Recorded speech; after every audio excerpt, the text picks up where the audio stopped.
y la conformación de un campo institucional, de un campo médico institucional, ¿no? Exacto, un campo que diríamos institucional en función de la conformación del Estado moderno. Y un campo que es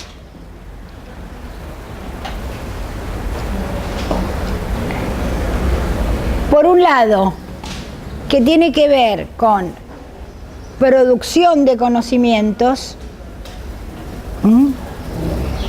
producción de conocimientos aplicados, o sea, un campo que es científico, tecnológico, de producción, digo, de conocimientos y de tecnología, y un campo de formación, ¿no? Un campo de formación de recursos en salud,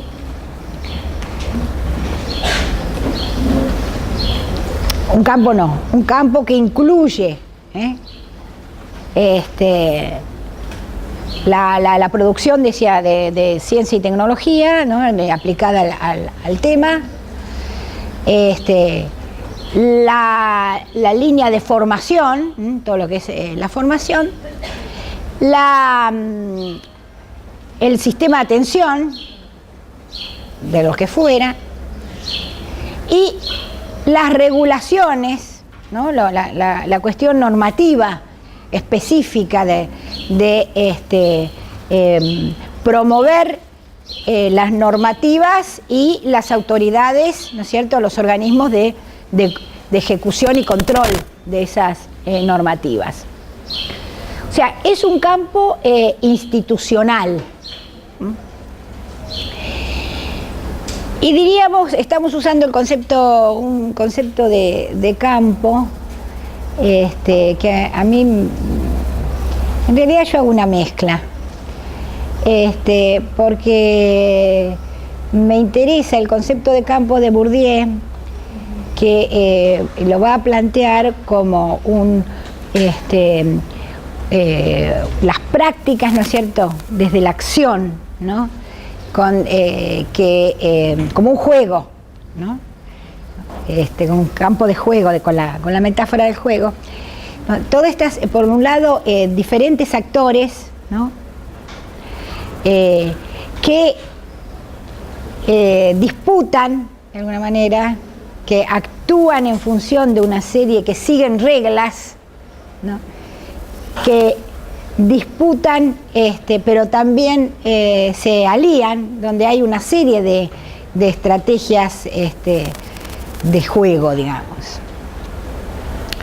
También puede ser pensado desde Thompson, E.P. Thompson. E.P. Thompson tiene la formación de la clase obrera en Inglaterra, es un historiador, era historiador marxista inglés, y trabajó mucho en la década final 50, todo el 60, 70, y se opone a la visión estructuralista marxista de Althusser, ¿no? Como bien en Inglaterra, es uno de los fundadores de la New Left Review, de la revista de la Nueva Izquierda. Bueno, él tiene un concepto de campo también, como campo de disputa, con la metáfora del magnética, tiene un artículo muy bueno que se llama Lucha de clases sin clases, ¿no?, para mostrar que las clases son producto de la lucha, no que son primero las clases. Él dice, no es que las clases existen, ¿no?, actúan, ¿no?, y se identifican como clase, no dicen, soy clase obrera, entonces reconocen amigos y enemigos y luchan. No, hay una lucha previa. Entonces él toma la gentry y la plebe. Costumbres en Común es el libro, y ahí hay un capítulo que es maravilloso que se llama Lucha de clases sin clases, que les digo que es divino de leer, y tiene otro que tiene que ver con el tiempo, el disciplinamiento del tiempo, como en el capitalismo, el tiempo es uno de los elementos que tienen que ver con la constitución de la clase obrera, ¿no? Disciplinar a sectores, ¿no?, que tienen que estar, bueno, en un momento 20 horas de trabajo, 18, bueno, etc. Entonces, él muestra cómo, pensado así, hay correlaciones de fuerza, ¿no?, permanentes. Hay permanentes choques, ¿no?, separaciones y cómo puede haber fuerzas que se van conformando, que no son siempre las mismas fuerzas, ¿no? Yo creo que es válido para poder entender, ¿no?, cómo en este campo, ¿no?, donde hay múltiples actores, hay múltiples disputas. Y cómo hay procesos, digamos, o sea, ¿de qué estamos hablando cuando decimos campo? De una cierta trama de relaciones de poder, ¿no? O sea, una cierta trama de relaciones de poder que van a cobrar formas particulares.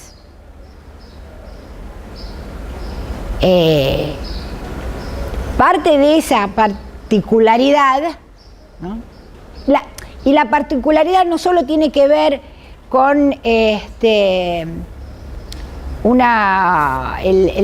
digamos, con lo que es en términos de economía política de ese país, como es el modo de producción de ese país, ¿no? No solo, digo, sino que tiene que ver con las políticas y con las fuerzas sociales que en cada etapa generan propuestas y tienen, diríamos, la posibilidad de gobernancia, ¿no?, de gobierno.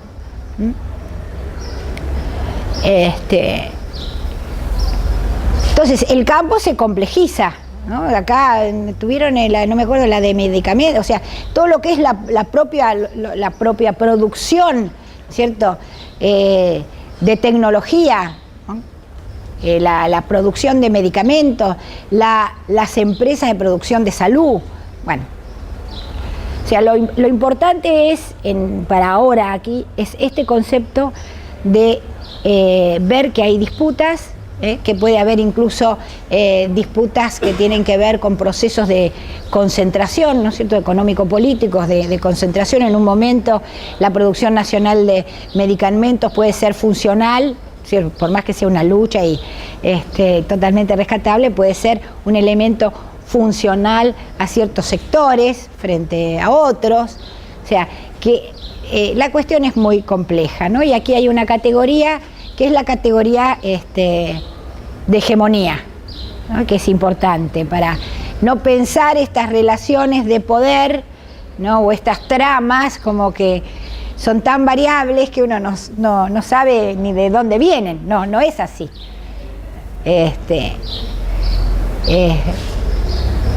Como la hegemonía sobre todo implica procesos de dominación, pero que no excluyen, que subordinan, ¿no?, y que implica a su vez que estos procesos implican, ya sea a partir de que son procesos en contradicción, ¿no es cierto? Volvamos a pensar en que estamos pensando desde una visión de totalidad social como una totalidad heterogénea, ¿no?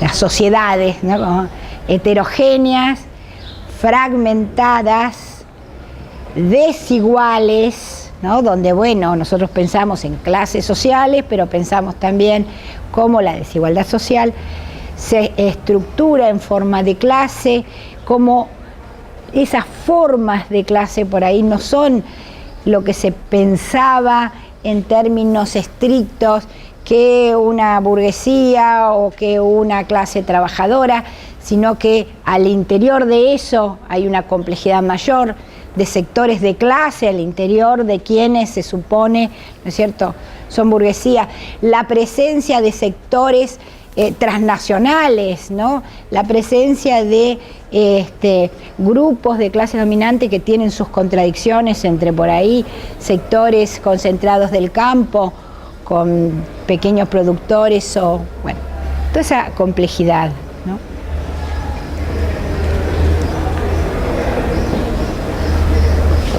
Entonces, ¿cómo la hegemonía implica dominación no excluyente?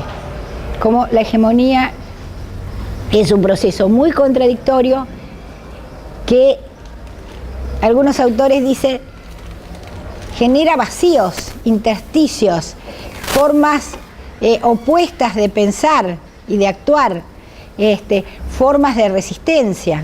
Bueno, si quieren lo charlamos. Pero entonces no se puede pensar este campo, que es un campo, diríamos, económico, político, social, porque da trabajo a un montón de gente, ¿no es cierto? Cultural o ideológico, moral, complejo campo, donde está conformado por fuerzas sociales como actores, ¿y esto qué quiero decir? Como actores. Actores significa que ahí hay una corporización de lo social. Por ejemplo, la Cámara de Medicamentos, ¿no? Esta organizaciones de distinto tipo. O los sindicatos de trabajadores médicos o de los que fueran, o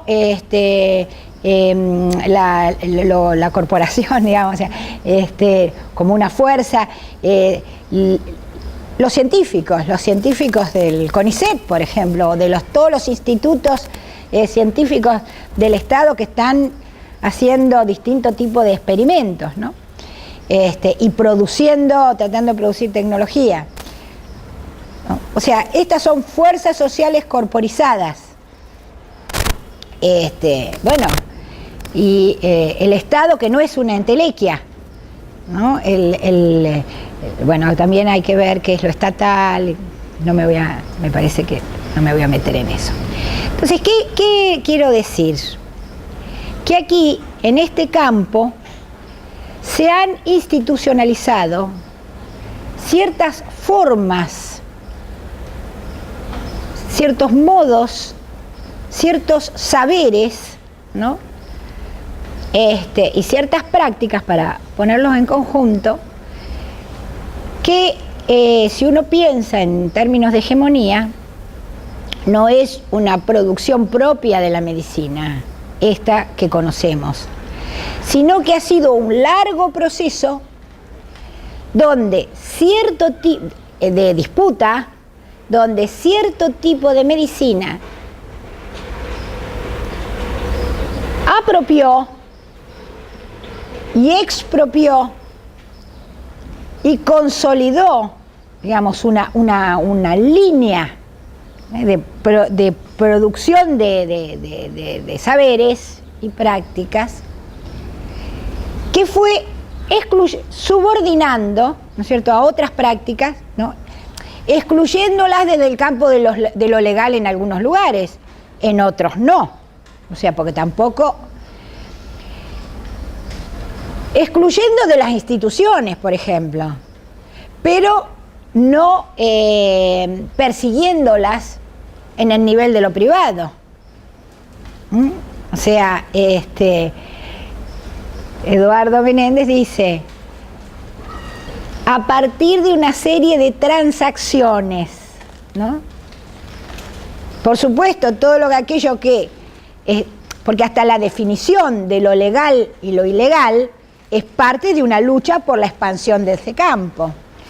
Y un campo que fue progresivamente incorporando áreas de la vida cotidiana que estaban, digamos, bajo control de las personas, de las familias o de las redes sociales en las que vivían, qué sé yo, las redes de vecindad, las redes de amistad, para pasarlas, para definirlas como problema médico y pasarla al área de la atención médica.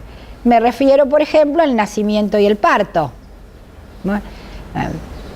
Y de ahí podemos encontrar miles de ejemplos.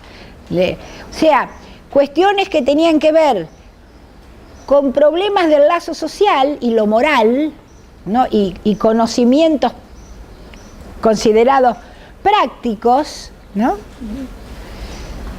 No demasiada la comadrona, digo, porque no es que venga el médico brujo a hacer el pan, pero la comadrona, alguien que tiene alguna técnica y sobre todo tiene una aptitud, digamos, una solidaridad. O sea, por eso digo, de lo moral, ¿no? O la hiperquinesis, que es otro de los ejemplos que dan en este texto de Conrad, que se los voy a pasar, está mal traducido por nosotros, mal traducido y es muy complejo, pero bueno, el que quiere lo lee, por ahí va a sacar algo.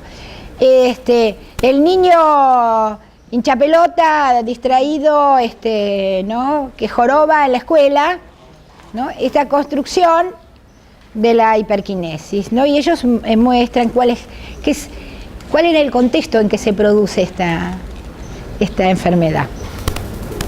O el problema, por ejemplo, de las orientaciones homosexuales, ¿no?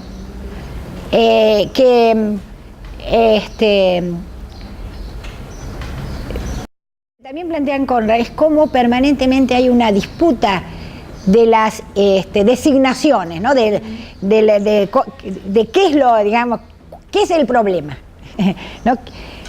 De qué carácter es el problema y a quién le toca el problema. Entonces, si lo pensamos en términos del proceso occidental, bueno, problema de pecado, ¿no? para la Iglesia, de sodomía, un problema moral, ¿no es cierto?, una debilidad moral, ¿no? Y en ese sentido puede ser un problema de Estado, porque esta debilidad moral se puede transformar en delito o no. Un problema jurídico de delito, ¿no? Por ejemplo, el caso en Inglaterra, ¿no? Meter preso a los homosexuales. Un problema de de desajuste mental, el concepto de perversión, no perversión en términos morales, ¿no? En términos psicológicos, o nada, digamos. Perdón, me faltaba, ¿no? Que incluso hay un trabajo muy interesante de un antropólogo y militante gay inglés, no Agleton, no, Agleton es educador, Watney, Jeffrey Witz, hay dos, Jeffrey Witz y Watney, me parece que es Watney, que hace un trabajo justamente en un momento que varias organizaciones gays en Inglaterra están intentando ampliar y definir como derecho a partir de lo biológico, utilizando eso, es genético, por lo tanto es completamente más natural que lo genético, imposible, ¿no? Más natural que lo genético. Bueno,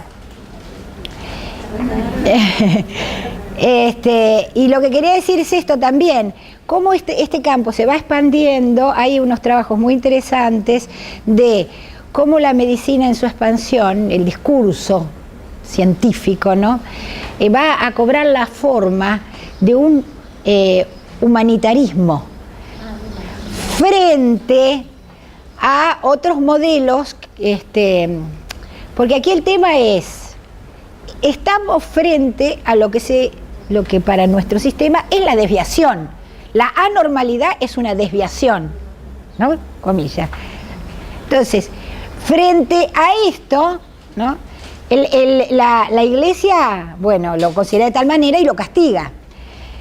Lo jurídico, ¿no?, lo considera un delito, ¿no es cierto?, y un peligro para el mantenimiento del orden y la vida social, y también lo castiga, ¿no es cierto?, lo reprime.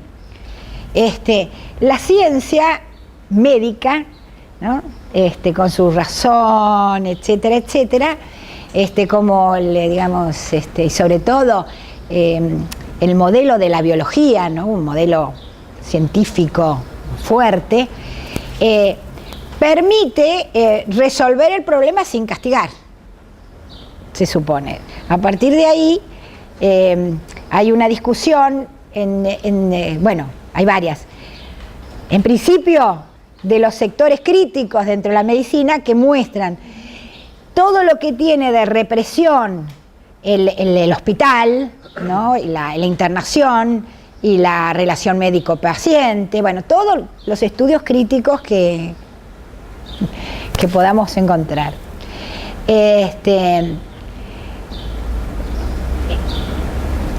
Hasta ahí. Pero hay trabajos, yo creo que se lo puse, a ver si puse o lo saqué. Sí, el de Fasan, Gobernar por los cuerpos, que no sé si lo mandé o no, pero si no lo mando. Fasan es un antropólogo francés muy importante que ahora está en Estados Unidos. Por supuesto, los yanquis siempre se llevan a los mejores. El trabajo se llama Gobernar por los cuerpos. Por supuesto que en la mayor parte de la antropología médica francesa, inglesa o americana, crítica, Foucault es muy importante. Pero no es repetir a Foucault, sino salir de Foucault también. Y se ha tomado también a Gambén mucho, no sé si acá se ha leído, y se ha criticado mucho a Gambén. Entonces, Fasan muestra cómo desde el estado de bienestar hacia adelante, en el caso de Francia, un detalle, él es médico y antropólogo. Mientras vivió en Francia, además de ser el antropólogo, dirigir centro de investigación, escribir y atendía todos los lunes su consultorio en una zona de migrantes de la banlieue, ¿no? Bueno. Y fue de médicos, ahora me entré la duda, pues Sin Fronteras creo, pero puede ser del otro, de Médicos del Mundo, de uno de esos. Me explicó una vez toda la diferencia política entre los cosas, pero ahora no me acuerdo, así que no me acuerdo. Sé que donde estaba era el mejor. Dicho, me convenció a mí, pero como me olvido, así quiero meterme, mira qué problema, ¿no? Bueno, entonces, ¿cómo ese humanitarismo médico va a contribuir durante un tiempo en los procesos de politización de la salud, que es otro tema que quería tomar? Y cómo progresivamente las políticas, que siempre hay una tensión entre políticas humanitarias, ¿no?, entre politizar y despolitizar. A ver si soy clara. Por ejemplo, políticas humanitarias de migración. Nuestro país tiene política humanitaria de migración. Eso significa que no hay restricciones, digamos, salvo lo que tienen que ver con la protección del delito, ¿no?, que van a las escuelas, que se atienden en hospitales, que no están persiguiéndolos. Bueno, después, por supuesto, que hay estigmatización, discriminación, explotación, o lo que querramos. Bueno, pero política humanitaria, ¿no? O la política humanitaria en las cárceles, las atenciones, el hacer el centro, ahí politizaría el centro universitario, ¿no? Pero vistos solo desde lo humanitario, ¿no?, hay un gran porcentaje de despolitización, depende de cómo se use lo humanitario. Entonces, este texto es muy interesante, pues tiene que ver con las políticas del sufrimiento y cómo cada vez más en Francia y en el mundo derechos de las personas, el derecho de asilo, el derecho a tener un subsidio, que eran derechos universales, van, que esto ustedes lo saben, transformarse en políticas muy focalizadas, ¿no? Y no en derecho como persona política, o sea, como ciudadano, sino en función de una cuestión humanitaria porque corre peligro la vida, ¿no? Corre, por ejemplo, trabajo un caso de una exilada haitiana, militante, que pertenecía a un grupo, bueno, la agarran, la violan, puede zafar, va a Francia. Ella va a tener que probar que tiene VIH-Sida, que tiene VIH. Entonces el gobierno francés va a evaluar en términos humanitarios que si la deportan, no está garantizada la vida de esta persona. Por lo tanto, le permiten quedarse. Bueno, y así, pero es muy interesante porque muestra cómo los que ejecutan estas políticas, no muestran en general, sino cómo, ¿no?, para acceder, y aquí es una cuestión de que tiene que ver con una reflexión sobre el Estado, ¿qué es Estado? ¿Qué es construir Estado? ¿Qué es construir sujeto? ¿No? Por eso va mucho más allá de Foucault.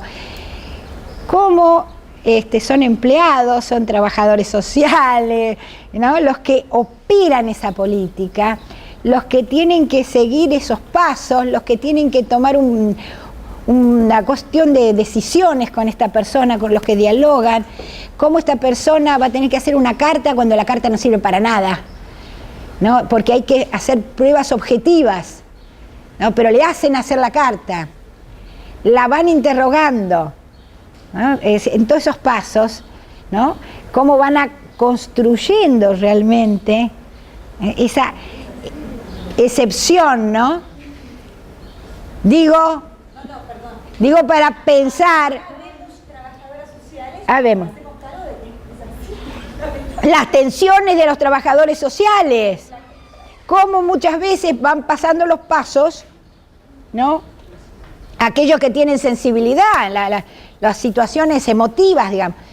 Bueno, o sea que es muy interesante, ¿no?, que el Estado está corporizado en personas que actúan diariamente. Y en esta acción, con tanta diversidad, imagínense las contradicciones, las posibilidades, las pequeñas resistencias, las pequeñas luchas de las personas, los pequeños sometimientos, etcétera, etcétera. Bien.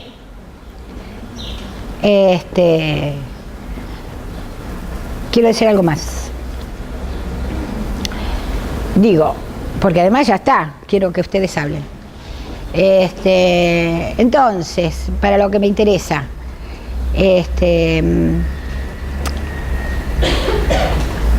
sintetizo.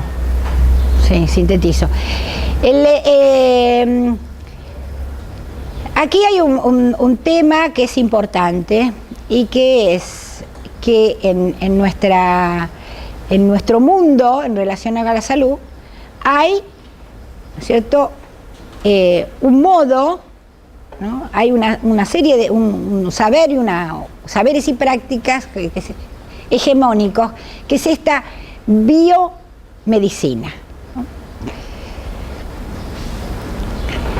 Una biomedicina que ha tenido funciones fundamentales en la producción de sujetos, ¿no?, ya sea con las normas de higiene, ¿no?, en generar prácticas permanentemente naturalizados, ¿no?, además de generar un modo de ver el cuerpo, ¿no?, un modo de ver el cuerpo que se lo ve como un organismo biológico, ¿no?, o se lo ve como el objeto de intervención, ¿no?, que lo es, un organismo que lleva las marcas, ¿no es cierto?, de las desigualdades, de las injusticias, de lo que quisiéramos decir, y no ve que este cuerpo no solo es objeto, sino que es un agente activo.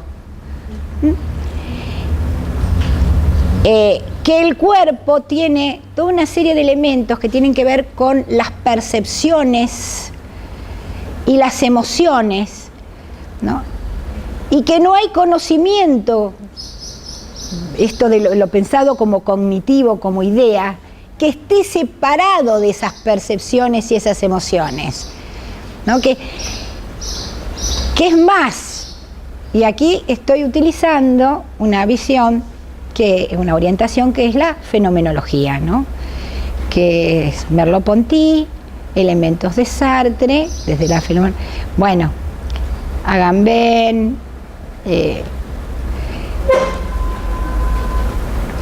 pero que en la antropología hay un antropólogo que se llama Sordas, que empieza a trabajar con el cuerpo porque trabaja en cura religiosa, ¿no? Es americano. Y hay otro que es Paulo César Alves, que trabajan con esto, cura religiosa, trabajan con el candomblé.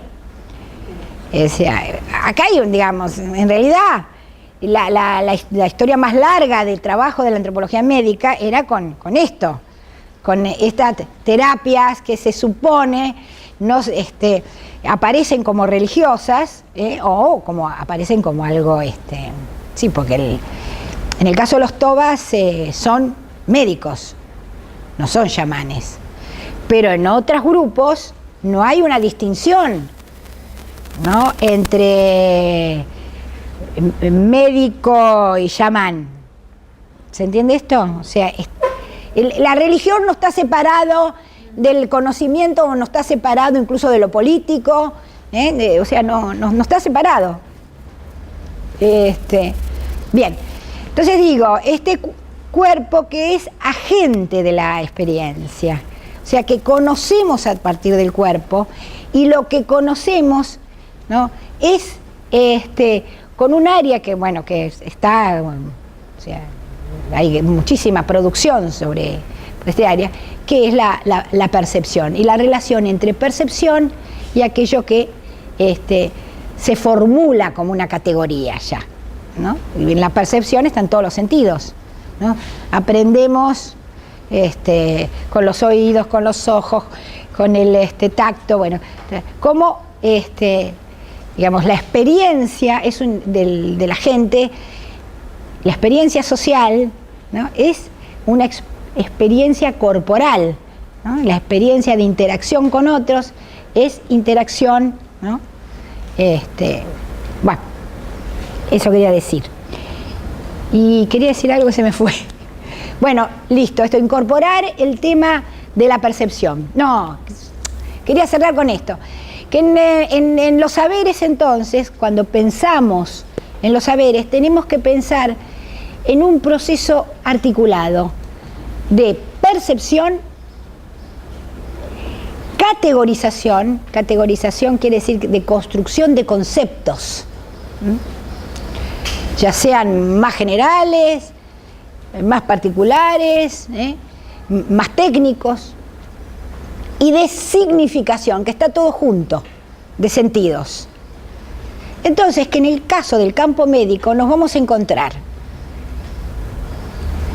con una serie de categorías médico-técnicas, donde hay conceptos y, digamos, producción biológica, pero sobre todo técnica de aplicada al cuerpo, elementos normativos valorativos, ¿qué quiere decir? Formas de regulación, aquello que se considera lo que debe ser y no debe ser, aspectos morales, y las terceras dimensiones emocionales, afectivas. Todo eso está incorporado, digamos, en lo que es la producción médica, la práctica médica y la experiencia del paciente. Y termino con una cosa.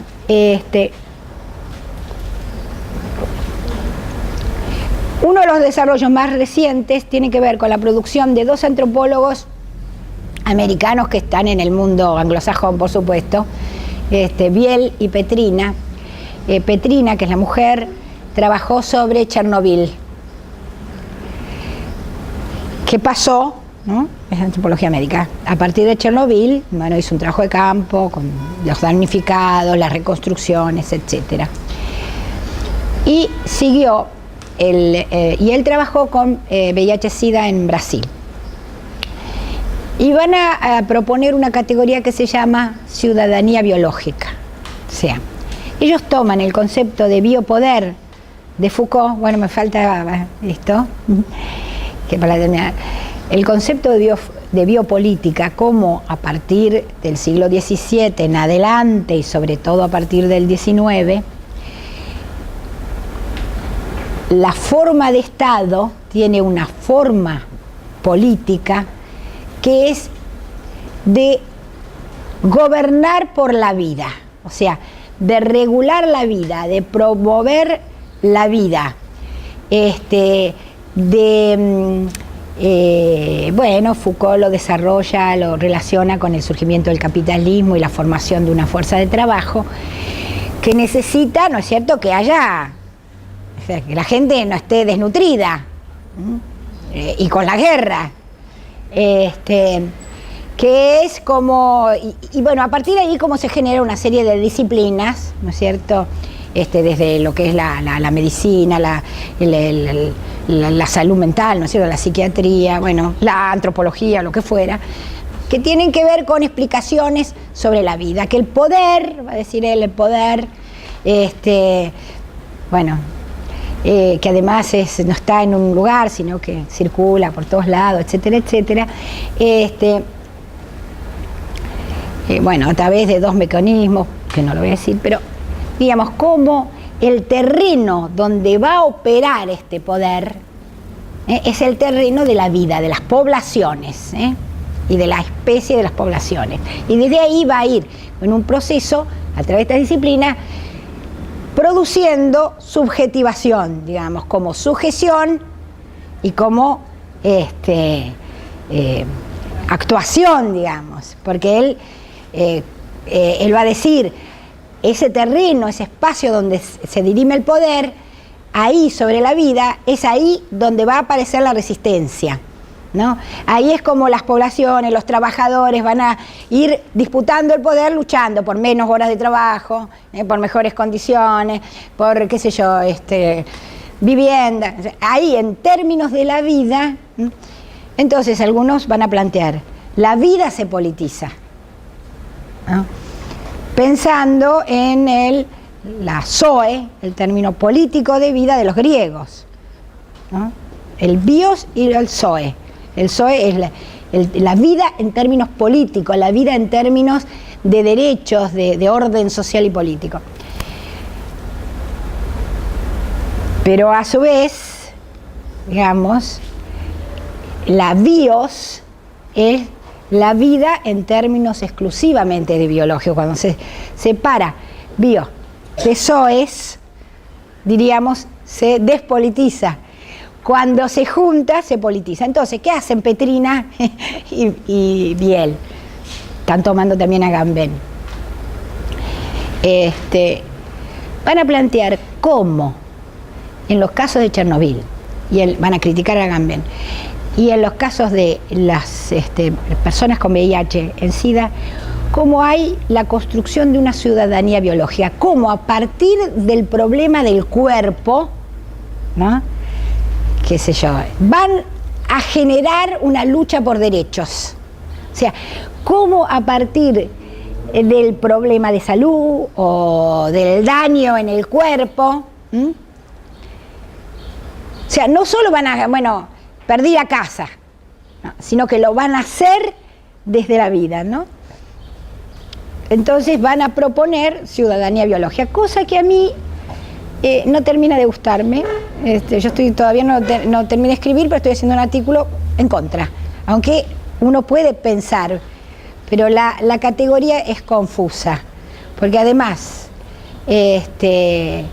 si ellos dicen que esto es una forma de, digamos, reciente del capitalismo, que tiene que ver con el desarrollo de los gobiernos neoliberales, con la crisis del Estado benefactor, con ir despolitizando cada vez más y biologizando, etcétera, etcétera. Pero bueno, y si uno mira históricamente, y volviendo a Foucault, uno diría,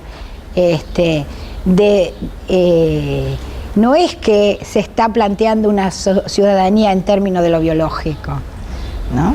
Es decir, se está haciendo una ciudadanía, ¿no?, que se extiende, y uno podría decir que va a tomar cada vez más, ¿no?, cuestiones que parecían como biológicas,